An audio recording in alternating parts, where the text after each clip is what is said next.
Hello বন্ধুরা, সবাই কেমন আছে? চলে এলাম ছোট্ট একটি ভিডিও নিয়ে। অনেকদিন পর তোমাদের সামনে এলাম, বেশ ভালো লাগছে। আজ আমি ছোট্ট একটি শব্দ নিয়ে কথা বলবো, যা আমাদের সারা জীবনে কষ্ট দেয়। সেই শব্দটা কি? জাস্ট দুঃখ। দুঃখ এমন একটি শব্দ যা প্রতিটা মানুষের জীবন জুড়ে থাকে। সেই জন্য বলা হয় যে জীবন দুঃখময়, অর্থাৎ জীবনে দুঃখটা যেন অঙ্গাঙ্গিভাবে যুক্ত। প্রতিটি মুহূর্তেই মানুষ কোথাও না কোথাও কোনো না কোনো বিষয়ে দুঃখ পেয়েই থাকে। এই দুঃখকে তিন প্রকার বলা হয়, তিন রকম দুঃখ হয়। সেটা কি? এক হলো আধ্যাত্মিক, আরেকটা হলো আদি ভৌতিক, আরেকটা হলো আদি দৈবিক। এই তিন প্রকার দুঃখ কোনো না কোনোভাবেই মানুষের জীবনে আবর্তিত হয়, ফিরে আসে। আধ্যাত্মিক দুঃখ বলতে যে দুঃখগুলো আমরা নিজেরাই সৃষ্টি করি, যেমন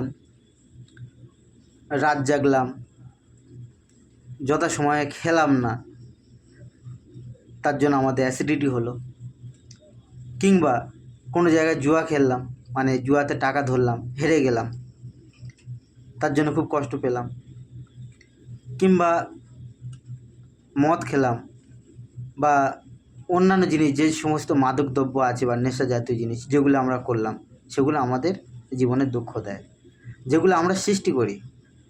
এগুলো আমরা যদি না করি তাহলে এই দুঃখ থেকে অনেকটাই মুক্ত হওয়া সম্ভব। যদি যথাসময়ে যা যা করণীয় সেগুলো যদি আমরা করি, তাহলে এই আধ্যাত্মিক দুঃখ থেকে অনেকটা মুক্ত পাওয়া সম্ভব। দ্বিতীয় প্রকার দুঃখ হলো আধি ভৌতিক।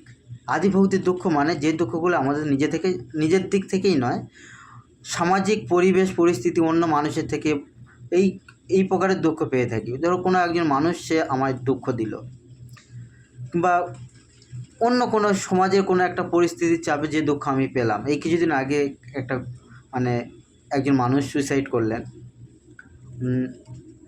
এক বিধায়ক, বহরমপুরের বিধায়ক, ওনার নামটা আমি নিচ্ছি না। তা কিন্তু উনি যে দুঃখ পেলেন, আধি দৈবিক দুঃখ থেকেই, আধি ভৌতিক দুঃখ থেকে উনি জীবনে এরকম একটা সিদ্ধান্ত নিয়েছেন। আর তৃতীয় প্রকার যে দুঃখ, সেটা হলো আদি দৈবিক। যে দুঃখগুলো আমরা প্রকৃতি থেকে পাই, যেমন ঝড় ঝাপটা, মানে অতিরিক্ত অতিবৃষ্টি, কিংবা বজ্রপাত, কিংবা বন্যা, এই দুঃখগুলো থেকে কিন্তু মানে প্রথম প্রকার দুঃখ যেগুলো আমরা নিজেরা তৈরি করি, আধ্যাত্মিক এবং আদি ভৌতিক, এই দুটো দুঃখ থেকে অনেকটা এড়ানো গেলেও এই তৃতীয় প্রকার দুঃখ থেকে কিন্তু এড়ানো সম্ভব নয়। এবং তৃতীয় প্রকার দুঃখটা ভীষণ ভয়ঙ্কর। এটা থেকে মুক্ত পেতেই একমাত্র আমাদের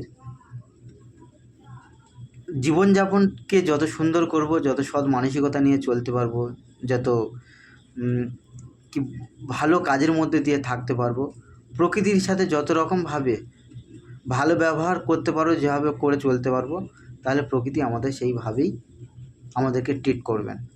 সুতরাং বৈদিক যুগে যেমন প্রকৃতিই মূল দেবতা ছিল, কারণ প্রকৃতির এই যে আদি দৈবিক দুঃখের কাছে প্রতিটা মানুষ খুব অসহায়।